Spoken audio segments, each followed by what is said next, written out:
My dear son, I am sending you 2 books I think appropriate for a young man spending 5/7 of his time in the monkish precincts of John J. Hall. The first is Education of a Poker Player by Herbert O. Yardley.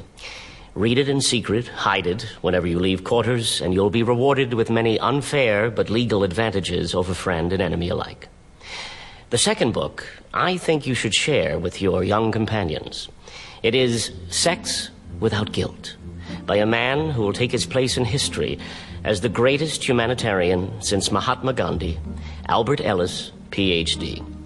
This good man has written what might be called a manual for masturbators.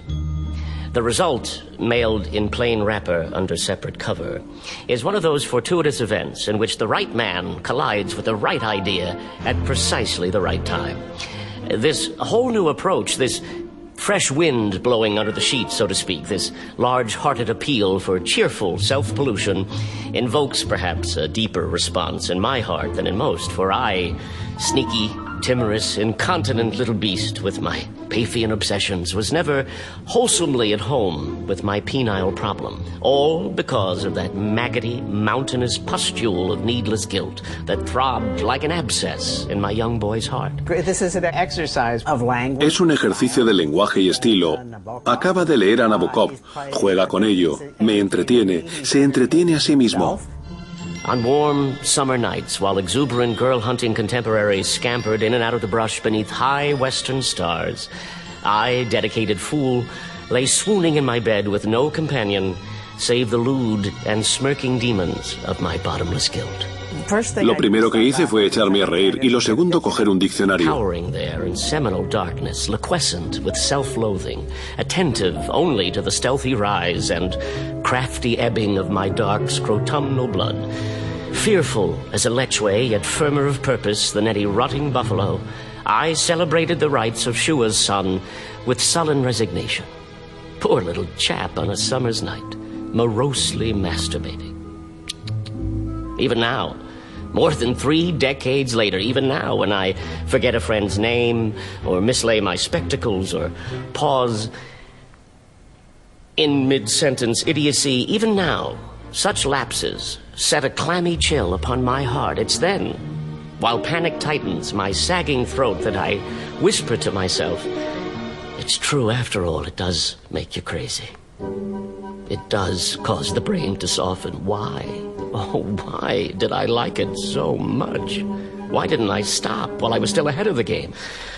Ah, well, little good to know it now. The harm's done, the jig's up, you're thoroughly rattled, better you've been born with handless stumps. I recall a certain chill winter night on which my father took me to one of those Calvinist fertility rites disguised as a father and son banquet. Master of the revels was an acrid old goat named Horace T. McGinnis. He opened his discourse with a series of blasphemous demands that the Almighty agree with his ghastly notions, and then got down to the meat of the program, which, to no one's surprise, was girls. When you go out with a young lady, he slavered, you go out with your own sister. It seemed plain to me that if one day I did burst upon the world as the hymeneal Genghis Khan of my dreams, I would be in for an extremely incestuous time of it. I can still hear that demented old reprobate howling his bill of particulars against poor Onan, the Bible's first recorded masturbator, shaking his fist at us and sweating like a diseased stoat. He wasted his seed.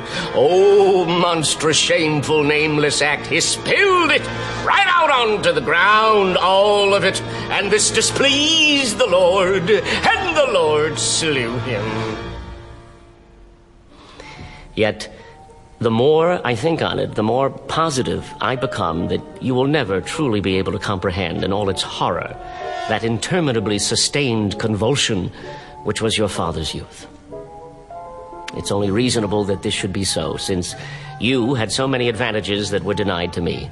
To name but 3 of them, a private room, a masturbating father, and Albert Ellis, Ph.D. I carried the ball for all of us, and carried it farther than anyone had a right to expect. I was the Prometheus of my secret tribe, A penile virtuoso, a gonadic prodigy, a spermatiferous thunderbolt. In fine, a masturbator's masturbator.